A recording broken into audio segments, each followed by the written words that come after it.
Welcome to the Music Ed Matters podcast. I'm your host, Dr. Emily Williams Birch, and this podcast, it exists for you. Whether you're a music lover, an educator, a choir member, each week we bring guests to the show to help explore what matters in music.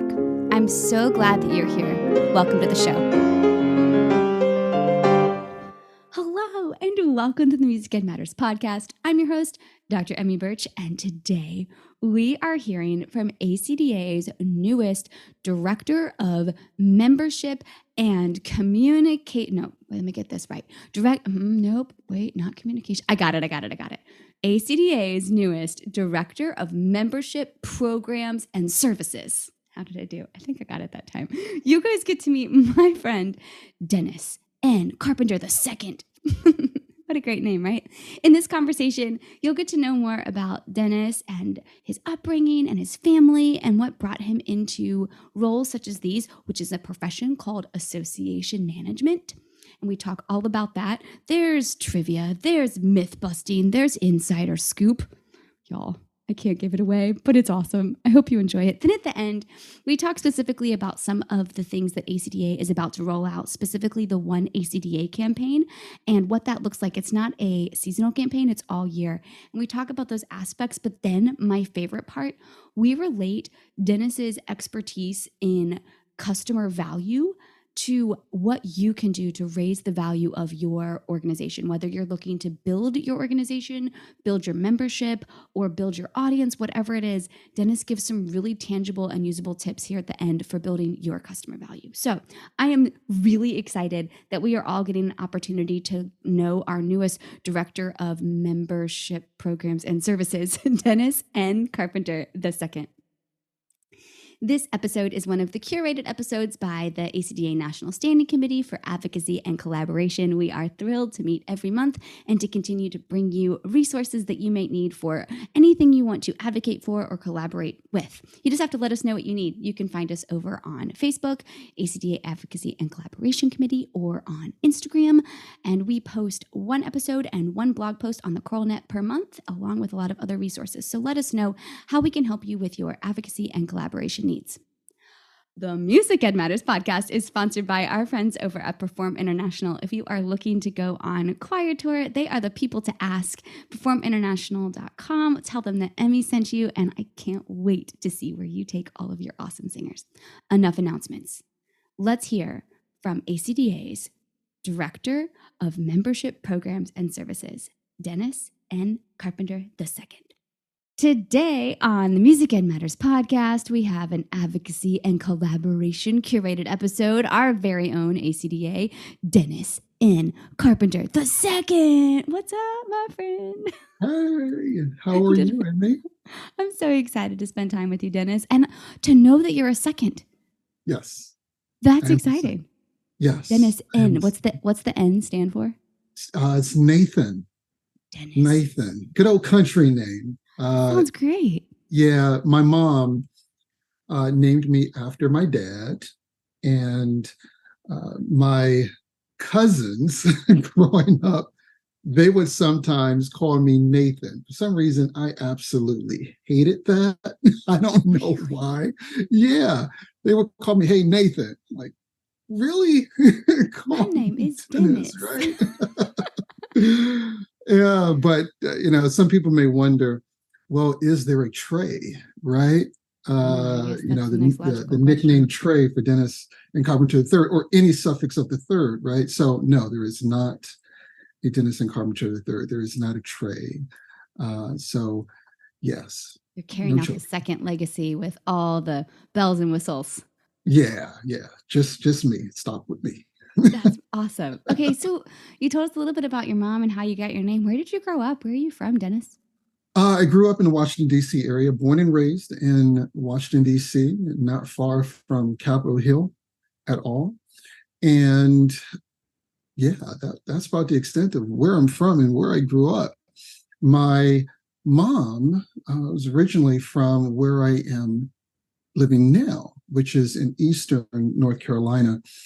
I am in a little small town called Ayden, North Carolina, which is nestled between Grifton, North Carolina, which is a rural little town, literally rural little town, maybe about the size of Mayberry, which Mayberry, of course, is really based on New Bern, North Carolina, which is where no, not Jim Neighbors. Who was the dad in that?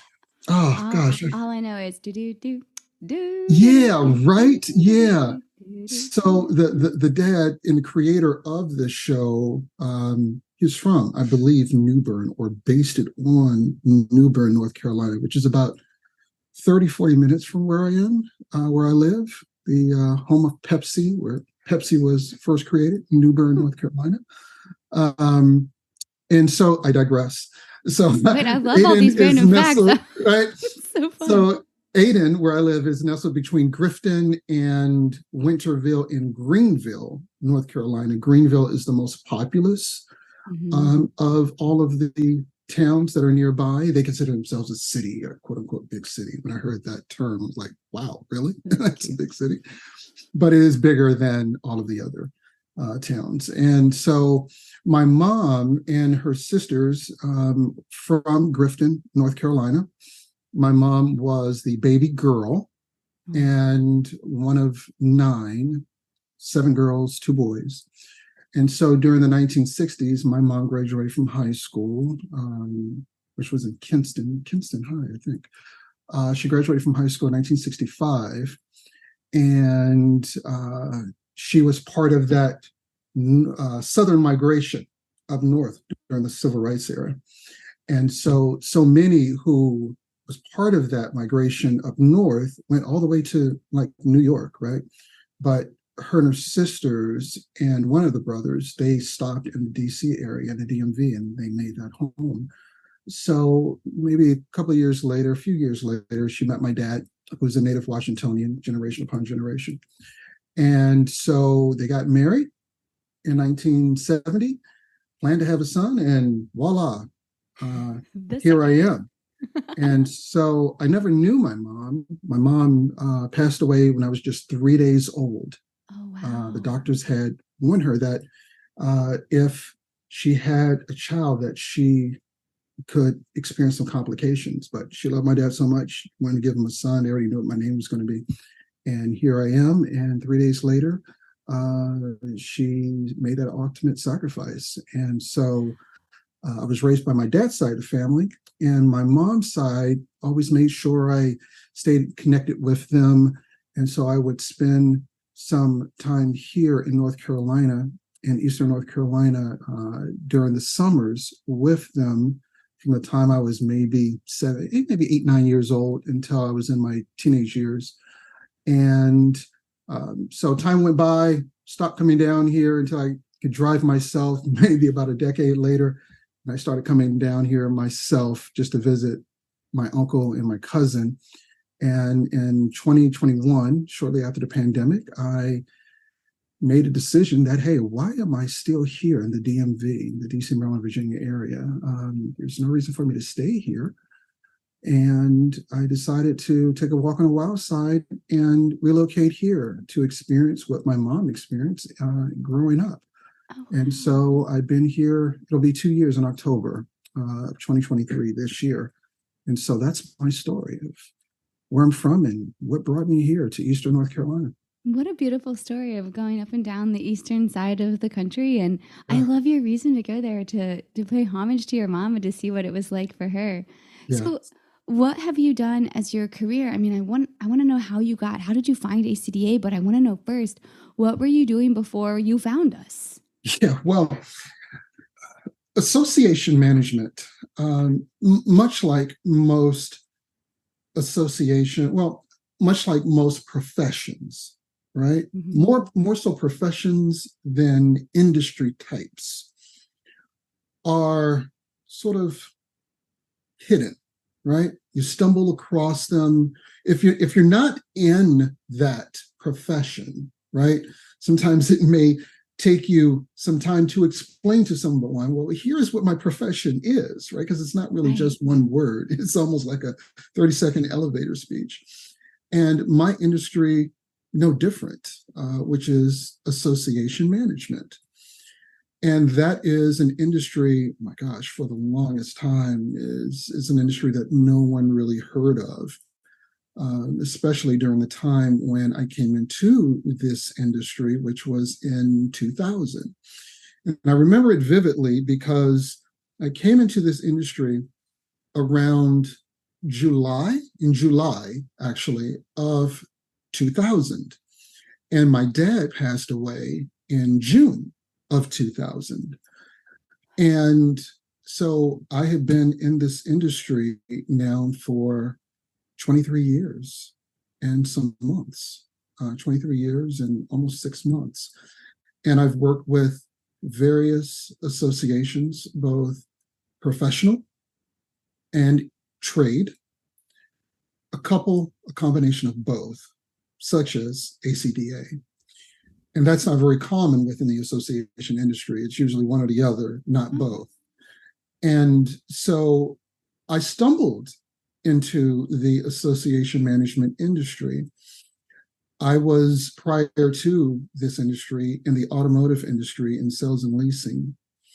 And I stayed in that industry, I would say, just a little over maybe 6 years. And I was just tired. I got tired of the industry. But did you get to drive some cool cars? I did. Absolutely, I did. And that was the fun part of it. I never had to buy a car until I got out of the industry. You were always provided with a car. How cool is that, right? That's really cool. Yeah, you never had to buy a car. You were always given a car. And after you get so many miles on them and they become quote unquote demos, those of you who have bought cars may have heard of that term. Oh yeah, we're going to sell you this demo over here, which is really a new car, but it just happens to have a little over 5,000 on it. And they have you turn that in so they can still sell it as a new car. Because typically once a car gets over 6,500 miles, the state requires the dealership to sell it as used, although it may have never been sold before, right? Wow, man, we are learning all sorts of cool facts. Mayday, PepsiCo, 6,500 miles on a car. Man, yes. I'm just going to start working up all these random facts. Stay tuned, right? We're going to win trivia, you and me. Yeah, I know, right? And so, really what's cool, Emmy, is the association management industry exposes you to so many cool industries and professions, right? And some have asked me in the past, well, Dennis, what was the most interesting association you've ever worked for? How did you know that was going to be my next question? Like, that was totally, did you drive the coolest car, and what's the coolest industry you've ever worked for? Right. I would say, I don't know if it was the coolest, Emmy, but I would say the most interesting association that I ever worked for was the International Bottled Water Association. That was probably the most interesting. IBWA. It was people that got together to talk about bottled water. Yeah. Like providing it for people who don't have it, or just like the industry itself, from the science around it to the marketing to the legislative impacts around certain bans that states will try to enact, especially in the Northeast, right?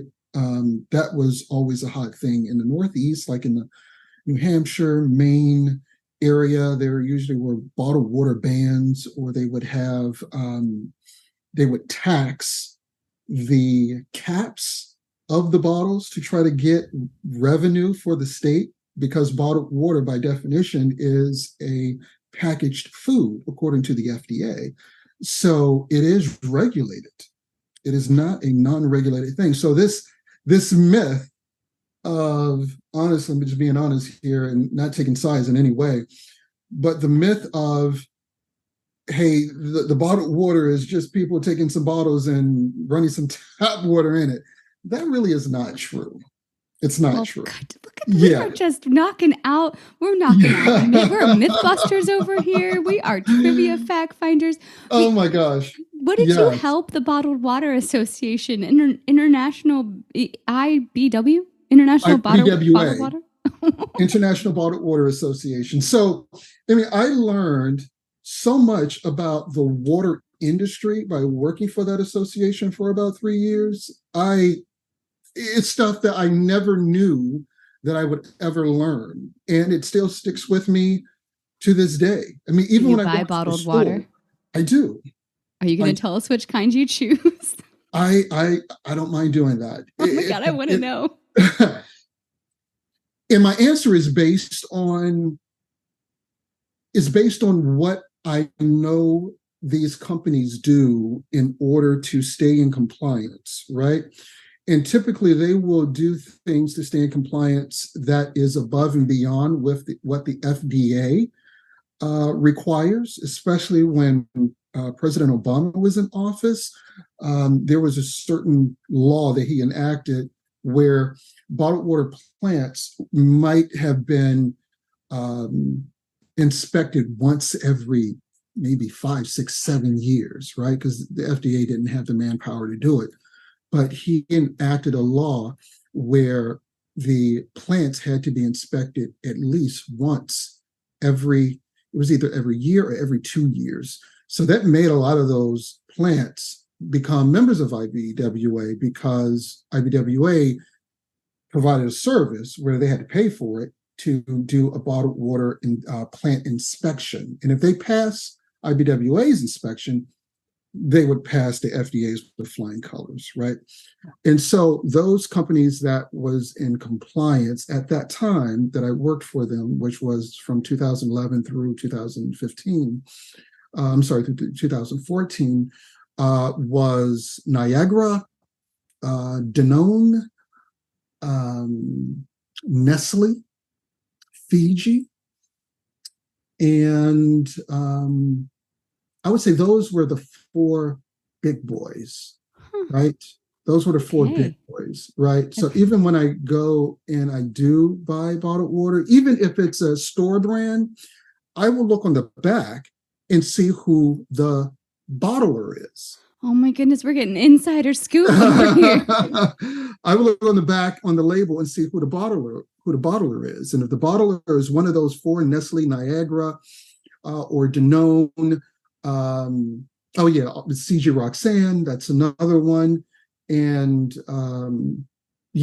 those are the ones I definitely can remember. Then I'll buy it. If it doesn't say that, then I typically won't. I would certainly buy spring or distilled over purified. Purified is probably the closest thing you're going to get to like tap, honestly. What? This is great knowledge when we're on the road needing water bottles. Yeah, I know, right? So that's just an example of cool. Just the journey within the association industry, right? You know that the same is true for a bottle of wine. If you flip it over, you can see who the distributor is. And if you have a couple wines you like, see who the distributor is. And then you'll know, I trust that distributor. That's how I found my favorite Vino Verde. Did you really? I did. I was like, I like this distributor. And it's perfect. Absolutely. It's kind of like the PepsiCo of, Portuguese lunch wine. Oh, how about that? Now, my favorite wine, I'm a Shiraz guy. So I love Australian wines. Yeah. Okay. Yeah, Shiraz guy. This is so much fun. Okay. So you worked for the International Water Bottle Association. I'm going to love Bottled that Water forever. Association. Yes. Bottled Water Association. Yes. I'm going to love that so much. Then what happened? Where did you go after that? After IBWA, what was the next association that I went to after that? There were a couple that I went to and I didn't stay. It just wasn't a good fit. And I'm talking about like within over a period of like 6 months. So it's kind of hit and miss sometimes in the association industry. But what would they bring you in for, though? Say again? What would they bring you into the association for? What was your role with the association? Membership development, strategic development. That's been my brand within the association industry. The time I came into the association industry from the automotive industry in 2000, and as I mentioned earlier, I kind of stumbled into the industry because I didn't know what it was, right? I just knew I wanted to get out of the automotive industry. It was just taking too much time. I didn't have any weekends, no life. And but cool cars. The automotive industry can be really brutal. And at that time, I was married, and it had a real impact on my marriage. And unfortunately, that ended almost as a result of the association industry. We didn't have any children or anything, so that was one of the reasons why it was so easy for me to leave the DC area, because I really had no tie, right? But yeah, she deserved way more time than I was able to give her because of that industry impact. Well, we were young. And so after that, once I found my next position, I wanted to stick with something customer service related, right? And so once I found this job, my very first association job was an association acronym AAPA, which was the American Academy of Physician Assistants. And in the medical field, I'm sure you've heard of PAs, right? Mm-hmm. So that was their association. AAPA was one of their associations. And so to keep their PA status, of course, they have to have so many continuing credit hours and so forth. So it was one of those mandated associations that someone in that profession would want to be a part of in order to maintain their licensing. And so when I started working for them, I started off sort of in member relations. It's not what I expected, but after about a year and a half, I learned that the profession that I was in was called association management. I said, oh, okay. And I never looked back after that. After I learned that's what it was, and I learned that there was an association for associations, right? Which is ASAE, the ASAE, the American Society of Association Executives. ASAE, American Society of Association Executives. That is the association for association professionals, right? Wow. And they are they're huge, absolutely huge. I'm talking about over probably 50 million budget a year. They're that huge because they're international. And so I've been a member of ASAE since 2003 to 2000. Yeah, I would say 2003. It's been about 20 years now. And what ACDA is to the choral community is what ASAE is to the association community. And again, once I learned about the industry I was in, I never looked back. Once I got into the area of membership, I learned more about strategic development, forecasting, and fell in love with it. And I've stayed in this industry ever since then. I'm just thinking about if I was hanging out with you at one of these ASAE things, I would never leave the lobby because I would need to know what everyone's association is. What association are you in? Oh, tell me all about that. That's real. I would never go to anything. Oh my gosh, yes. Because, at a typical ASAE conference, their annual conference, right? And that Please tell me you go. Do you get to go to that? If not, we're talking to Robin. We are sending you because I want the stories. You know what? I mean, the pandemic sort of threw everything into flux, right? So associations like ACDA, they didn't have a national conference after 2019 in person, right? So they sort of tried to shift to the virtual thing, and ASAE did the same thing. I attended one of the virtual ones. It was what it was. Of course, it's not going to be the same in person, right? But it's the professional development that you want. Right. And like ACDA, you really value the networking aspect of it. That's really a treasure, kind of a golden handcuff, honestly, for an association. Yeah, you can get information from almost anywhere. You can look online, but there is no place like an association, regardless of what the association is, as long as the association represents your profession, your industry. There is nothing like being a part of that group, because everything that you might want, everything that you might need, even if it is in partnership with another company or another organization. It's all curated, right? Yeah. It's all in one place. I don't have to go here, there, search here. Who has time for that? Even online, you don't have time for that, right? And to know if it's reliable and To someone know has if it's done all reliable. the work. Exactly. Your association does all this stuff for you. That's why I've been a member of ASAE for so long. I trusted the association. It's going to give me everything I need, all packaged together there within their either on their site or within their organization. And if I don't see it on the website, I can just call and find out where it is or have someone send it to me. It's just that easy, right? Yeah. So for us, those of us who are in the association industry, we're considered association professionals. And there are some main components of association management that is common amongst all associations, right?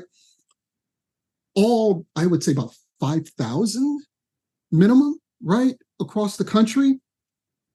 The mecca of associations are in the Washington, D.C. area, are in the DMV. So whenever I use that acronym of DMV, you know what I'm talking about. It's the Washington, D.C. metro area. And in terms of the concentration of associations in the United States, in order, I would say it's the DMV, followed by Chicago, followed by New York, then Atlanta, then everywhere else. Those are your four main hubs. But in the DC area, there are over 3,500 associations, which is why the Washington, D.C. area is so sought after by associations as a place to be a headquarter, to have a headquarters. But after the pandemic, that changed. All of a sudden, associations realized, oh my gosh, we can do this virtually. We don't need a brick and mortar place and still have the impact that we need and even the DC presence that we need by looking for individuals who are either in the DMV or not far from the DMV, especially if there is a government relations component or department of an association, right?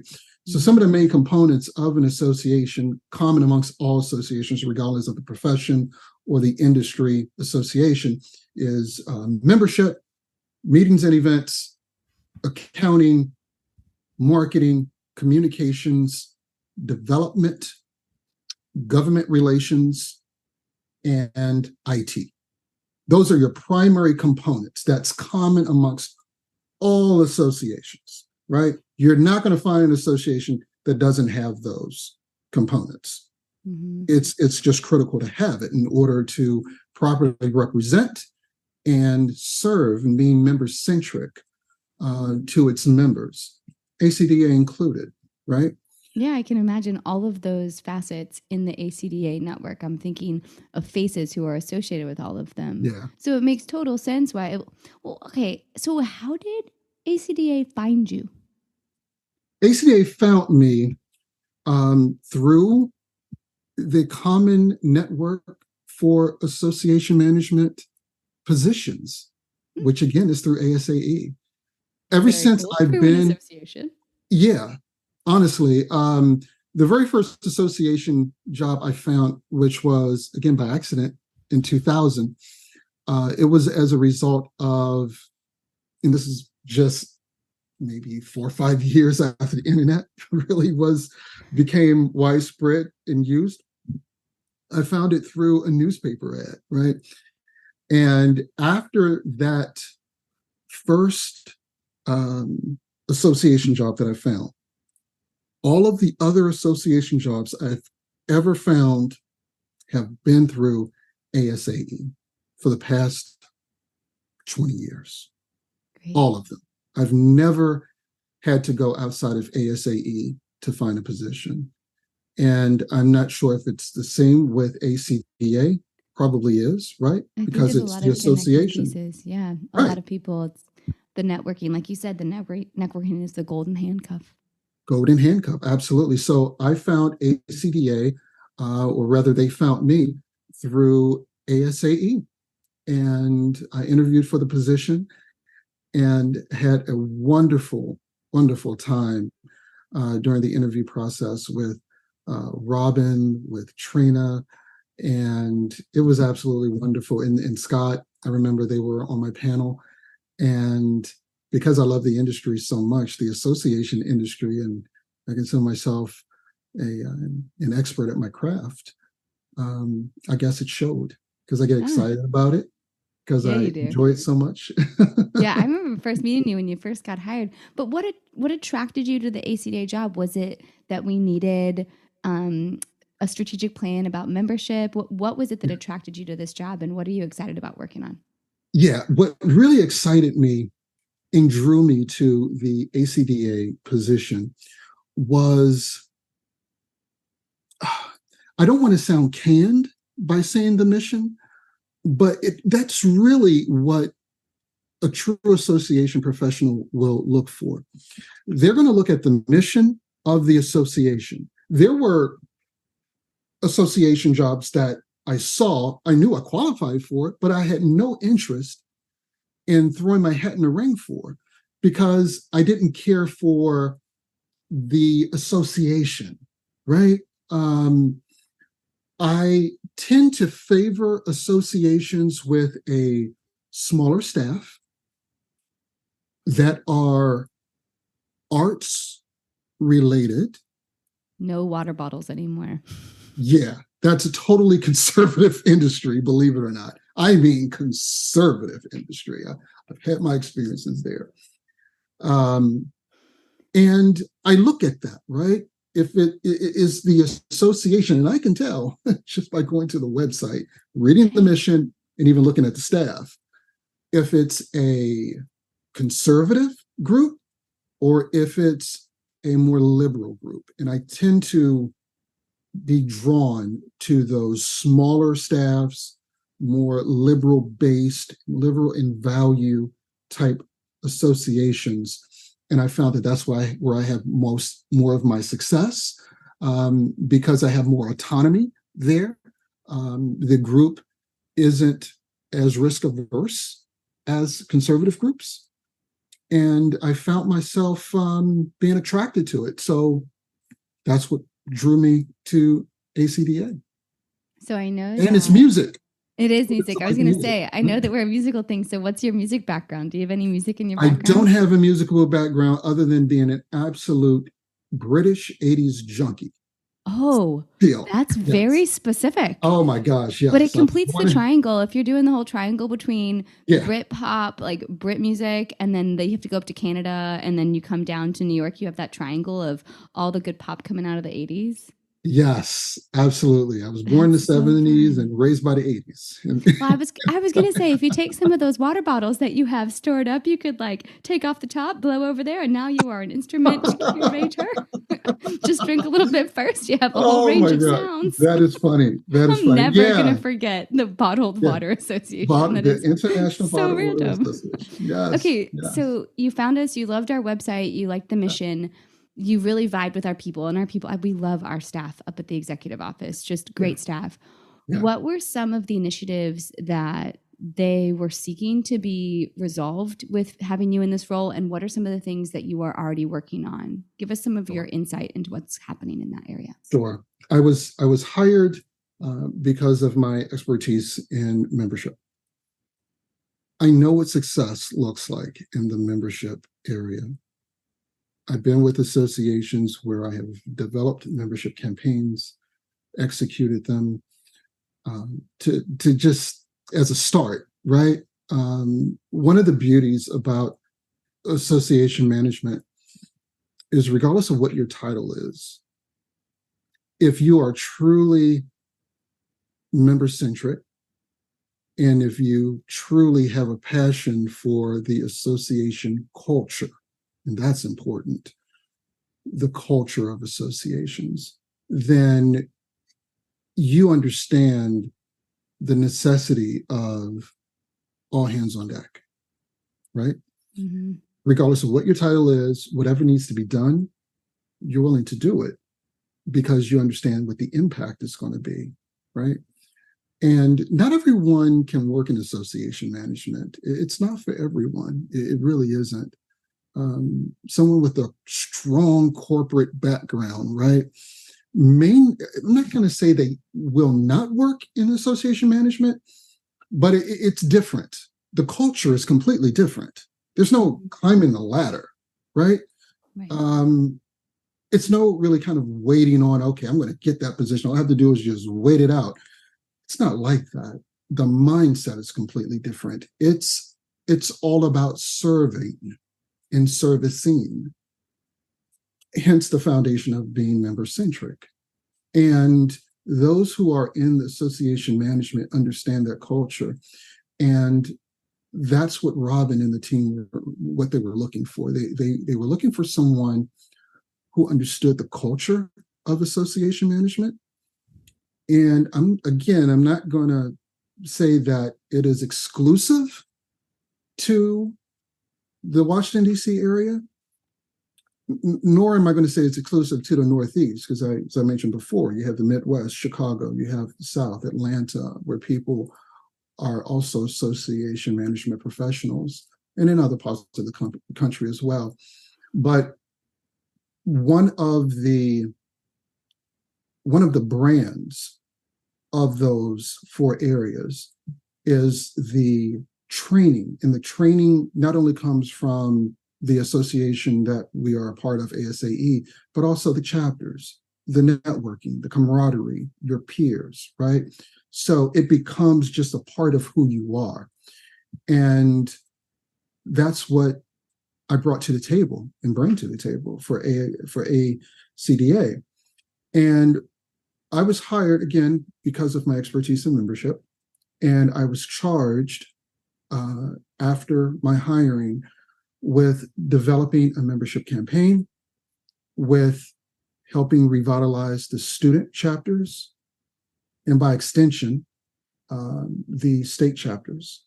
You can even reverse that.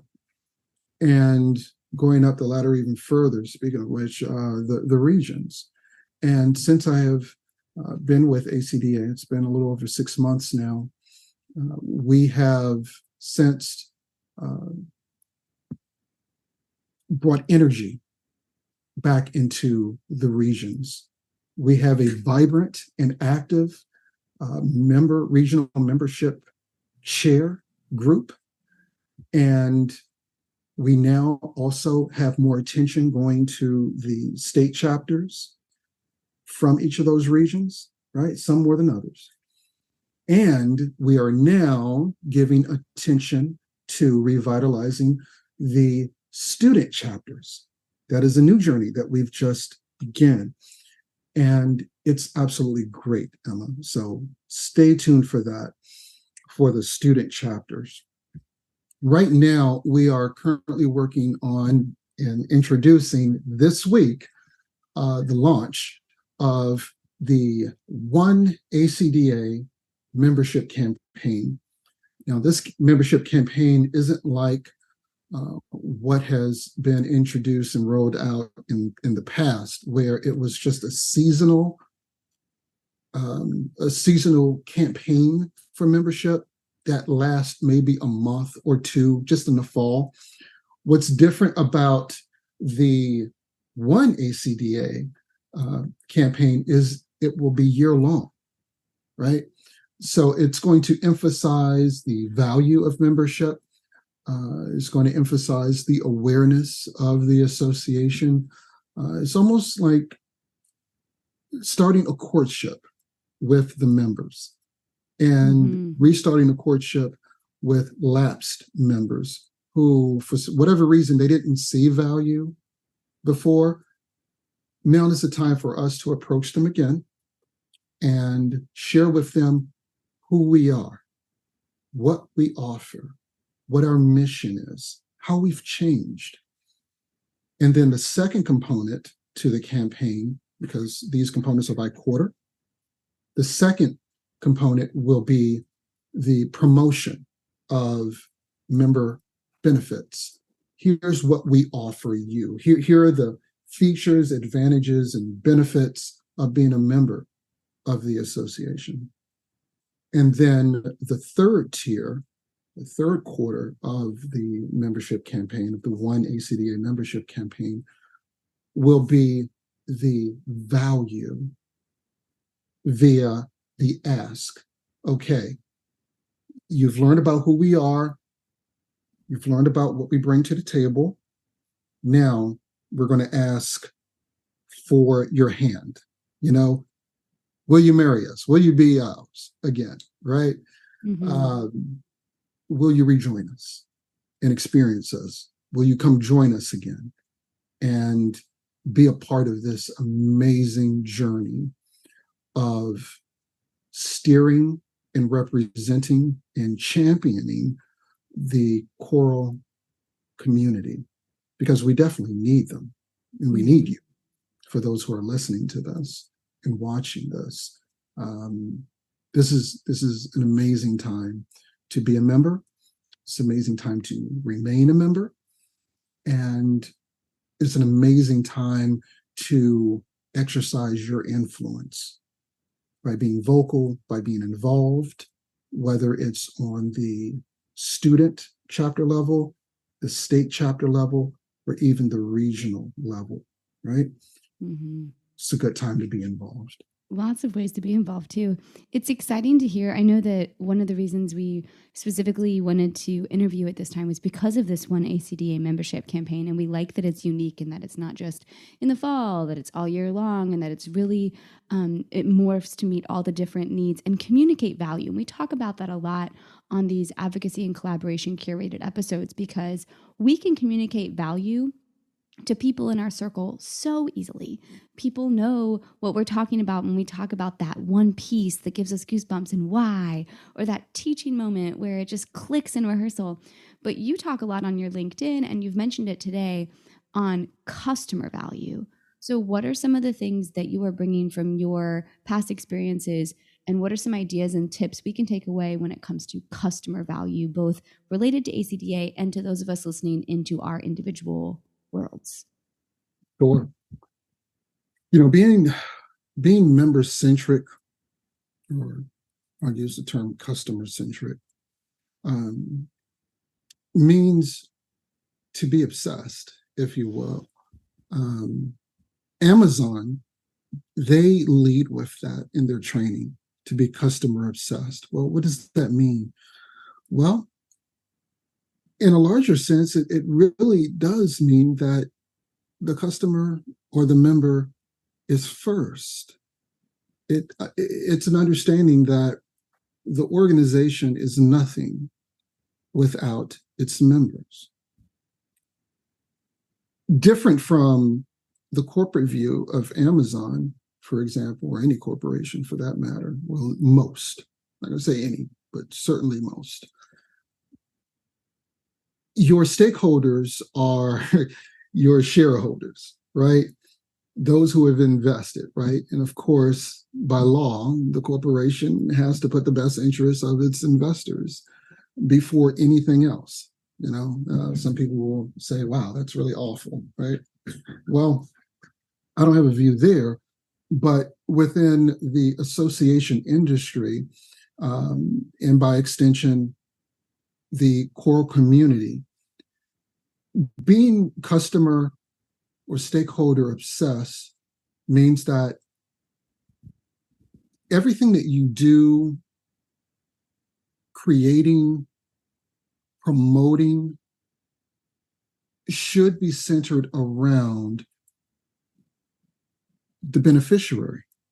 Who is the beneficiary? So in the association industry, the beneficiary is the member. And I have always mentioned to colleagues at other associations that I've worked with, Emmy, is to be member first means that the association belongs to the member. In ACDA, it's no different. This association belongs to the members.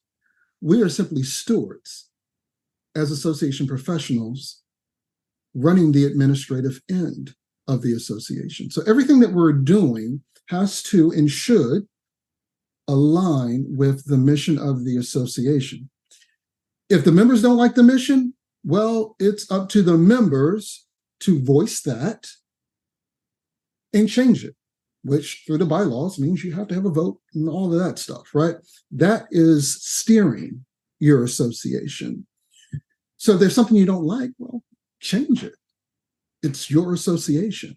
But one way that you cannot change it is if you're not involved and if you're not a member. You have zero chance of changing it, right? And so the same thing with the choral community. If the stakeholders don't like something, then they have to and are vocal about it, and they encourage, and in some cases they demand change, and they go through the necessary process to make that change. They understand how to navigate through it, right? And so I would encourage individuals who, within the choral community, who are listening to this or watching this, to never think that your voice is too shallow. Never think your voice is not loud enough if you are being vocal about wanting change. Be consistent about it. And I'll use the principle that Frederick Douglass said in his memoir. If you want change, you have to agitate, agitate, agitate, right? And if anyone is familiar with garments, and if you have to hand wash something, the only way to get a stain out is if you have to agitate it, right? In order to get that stain out. And that is changing something for the better of what you want. I want this stain out because I want the garment to be clean, and I want its integrity to be what it was when I bought the garment, so that I'm comfortable with wearing it. I can be proud of it, right? The same thing with anything else. If you agitate it, you make the change. It's something you can be proud of. It's something you can be proud of representing and symbolically wearing, representing, right? Or have it represent you. And that's what ACDA does. It represents you, the choral community. So whether it is within the association or whether it's within your own profession, within the choral community, just remember that in order to evoke change, you have to be active, you should demand it, and believe in the power of numbers. It's really elementary, but nothing can happen unless you're active and you do something and you're involved and you're a part of it. Nothing can happen.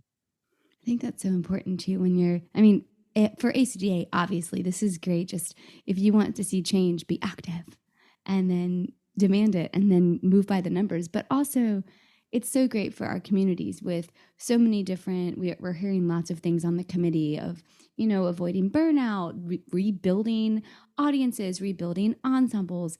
And it's the same thing. If you want change, if you want to change who's in your audience, if you want to change who's in your organization, who's in your choir, who's in your classroom, you have to first be active. What are you actively doing today to harness those people into that concert? And what do you need to change to get more people in there? And I think this is great, not just to get to know you, Dennis, but to also have some ideas that can spark change, not just within ACDA, which change is happening and that's good, but also within our organizations and our choral communities. This has been so fun to talk to you. Absolutely. Same here. I think it's going to be great too to see this whole campaign roll out, and I look forward to seeing what you do. We'll have to loop back in a year or so and see if these changes, let's look at those numbers and see if you are proud of those numbers, as we are so proud to have you with us. Thank you so much. Thank you so much. I really appreciate it. Our baseline right now, we publicly state that we have 13,000 members is where I think we are. So we'll see how many members we have this time next year. But I can assure you that the numbers will not grow unless we have the involvement of our members. How can they be involved? Just being a champion. Yeah, Just being a champion matter. and being involved on your chapter level and your regional level. It's just that easy. So good. I always ask the guest one thing that really matters, but I think that's the thing. You got to be a champion. You got to get involved. You got to talk about it. Yes. Thank you so much for coming on the podcast, Dennis. Thank you. It was a pleasure. All right, friends, you ready to get active? Are you ready to agitate and make change? Are you thinking about ways that you can get to work and make things happen? I loved the trivia and the myth busting. And y'all, IBWA, International Bottled Water Association. Like, I really want to go to the ASAE conference and meet all the different associations and just see what everybody does. Like, I bet there's one for plants. There has to be one for plants. I'd love to find the plant association. They could tell me why my fiddle leaf fig is growing sideways. Anyway, I digress. I hope that you have enjoyed getting to know Dennis as much as I enjoyed chatting with him. I hope that you are excited and ready to be champions for all things ACDA. And if you're not, go get involved and start talking and getting change to happen so it can be the organization that best serves you. Member-centric. All right, I think I've said all the things. If you want more, there's monthly episodes over at patreon.com/musicedmatters. All of the funds over there go to keep this podcast platform up and running, along with our friends at Perform International. That's enough. You know what? We all know that music matters. We know that you matter. I'm doing this all backwards. I think it's a Monday. And I'll see you next time on the Music and Matters podcast. Thanks for listening, friends.